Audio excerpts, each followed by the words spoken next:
নমস্কার বন্ধুরা, নতুন দিনে একটা নতুন ভিডিও নিয়ে হাজির হলাম তোমাদের সাথে। তো বাইরে কিছু কাজ ছিল, সেটাই করলাম আর তোমাদের সাথে মনে করলাম এই ভিডিওটা করি। খুব সুন্দর লাগছে, লাইন ধরে ভ্যান আর রিক্সা যাচ্ছে। তো বাইরের কাজ ছেড়ে যথারীতি বাসায় ফিরে আসলাম আর টুকটুক করে উপরে উঠছি। আর সিঁড়িগুলো দেখলে যেন ভীষণ ভয় করে, কারণ এই সিঁড়িতেই পড়ে গিয়েছিলাম। পায়ের ব্যথাটা এখনও ভালো হয়নি। যত তাড়াতাড়ি পড়েছিলাম ঠিক তত তাড়াতাড়ি সুস্থ হতে পারেনি। একা হাতে ক্যামেরা করছি, পাশে কেউ নেই, আর এই গেটটা খুলতে একটু কষ্টই হচ্ছিল। তারপর চলে আসলাম যথারীতি ছাদের উপরে। আমার একটা ছোট্ট বাগান আছে, যে বাগানে প্রত্যেকটা গাছই ফুলে ফুলময় হয়ে থাকে। অনেক সময় জানো, তুমি কিছু না করেও ঠিক তুমি তার ফল পেয়ে যাবে। তো এদের মধ্যে একটা গাছ আছে আমার, আমাকে বেশি কিচ্ছু পরিশ্রম করতে হয় না। ও ঠিক তার নিজ দায়িত্বে আমাকে ফুল দিয়ে যায়। এই দেখো, খুব সুন্দর গাছটা, দেখতেও খুব ভালো লাগে। সেরকম ভালো একটা ভিডিও করা হয়নি। যদি ভালো হতো তাহলে তুমি দেখতে পারতে আমার গাছটা কত সুন্দর ফুলে ফুলময় হয়ে থাকে। অতিরিক্ত রোদ ছিল, বেশিক্ষণ আমি রোদে ভিডিও করতেও পারিনি। আর চতুর্পাশের ভিউটা খুব সুন্দর।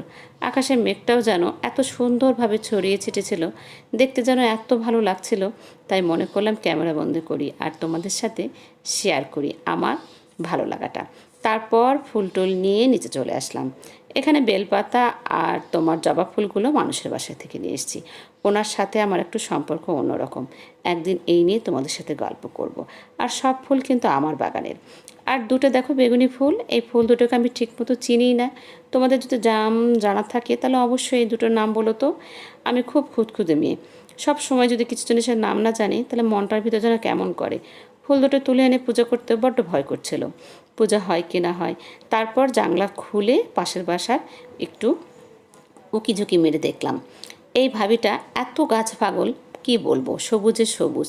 তার বাগানে কি গাছ নেই, এক কথায় বলা চলে অফুরন্ত গাছ। তার এ থেকে জেড পর্যন্ত শুধু গাছ আর গাছ। সে নিচ থেকে শুরু করে একদম ছাদের মাথায় পর্যন্ত, সবজিই বলো বা পাতাবাহারি বলো বা ফুলই বলো, কোন যে ফুল নেই সেটা বলাই যাবে না। তারপর আস্তে করে উপর থেকে ভিডিওটা করে নিয়ে তবে চুপি চুপি ভিডিওটা করেছি, সে যদি কিছু মনে করে। তারপর বিছানাটা গুছিয়ে আমার ঠাকুর মন্দিরে তোমাকে দেখাচ্ছি। ঠাকুরের সকালবেলার খাবার খাওয়া হয়ে গেছে, এখন দুপুরবেলার আয়োজন চলছে। সব কিছু গুছিয়ে নিয়ে মনে করলাম একটু তোমাদেরকে দেখাই। এই দেখো আমার মেন গেট, এখান থেকেই আমি ভিতরে প্রবেশ করি। আর এই গেটের উপরেই দুটো ঠাকুরের ছবি রেখেছি, আমার খুব ভালো লাগে। এই ঘরটাও পরিষ্কার করে নিয়েছি। তো আজকের মতো ভিডিও এখানে শেষ। যদি ভালো লাগে থাকে লাইক কমেন্ট শেয়ার